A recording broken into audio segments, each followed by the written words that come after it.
Welcome to lecture series on data structures. In today's lecture series, we will discuss about abstract data type and a linear structure. So in the previous lectures, we have seen what is a data and what is the need for a data structure, its types, and its various ways of implementing data structures. Uh, Today, we will discuss about abstract data type.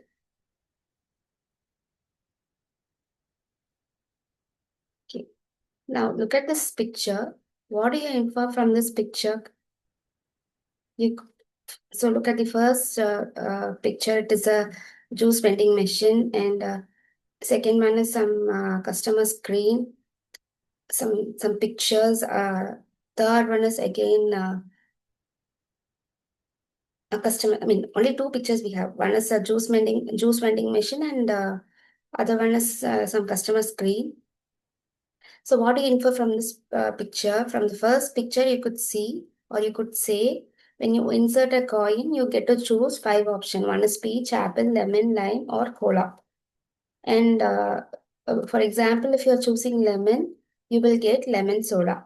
So this is what you can infer from this picture. Similarly, look at the second picture. What do you infer? So if you ought to enter customer code and customer name. When you enter these details and you click on the add button, the details will be saved to the database. This is what you will infer from this two pictures. But have you ever imagined when you click on the lemon option, how the system is processing, or how the machine is processing your order or your request, and ended up with delivering lemon soda? Have you ever imagined how this process works, or have you ever realized how this process works? Similarly, in the second image, when you click on the add button, have you ever realized how the details are getting stored into the database? So obviously no, right? So we know what is happening. So just by looking at the pictures, we could tell what is happening, but we do not know how these things are happening, right? So this is what the underlying meaning behind the word abstract. So say abstract data type in the sense uh, it represent what are the things that will happen, but it will never tell how those things are accomplished.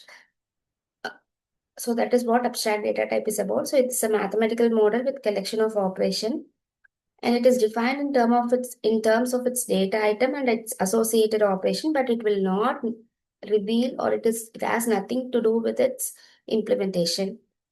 So abstract data type, as we discussed earlier, it can be implemented in two ways. One is array implementation, and the other one is linked list implementation. So we will look at these implementations in separate and detail in the upcoming videos. So keep watching. Now, look at this example. We have integer data type. So by looking at that, you could say these numbers are of integer data type. We have some numbers, string of numbers like -4, -3, -2, -1, 0, 1, 2, 3, and 4. So by looking at the numbers, you can tell these numbers are of integer data type. It contains both negative and positive numbers. So what are the operations you can perform with these numbers? You can add these number, you can subtract, you can multiply, or you can divide. But you will not know how these two numbers are added, or how these two numbers are multiplied, how these two numbers are divided or subtracted. So this how operation is not explicitly mentioned here. It is hidden. So that, which means integer data type is an abstract data type. Now, what is the relationship between an abstract data type and data structure? Look at this figure. We have an application program in the front end where we will give all the data, right? So all these data, it will be fed to the memory.